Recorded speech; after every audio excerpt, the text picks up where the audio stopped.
पतिं सुरगुरुं वन्दे जगत्कारणं वन्दे पन्नगभूषणं मृगधरं वन्दे पशूनां पतिं वन्दे सूर्यशशाङ्कवहिनयनं वन्दे मुकुन्दप्रियं वन्दे भक्तजनाश्रयं च वरदं वन्दे शिवं शङ्करम् ॐ मृत्युञ्जयाय रुद्राय नीलकण्ठाय शम्भवे अमृतेशाय शर्वाय महादेवाय ते नमः।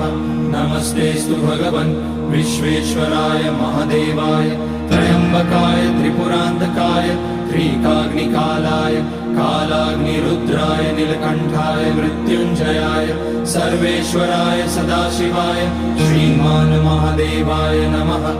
ॐ नमः शम्भवाय च मयोभवाय च नमः शङ्कराय च मयस्कराय च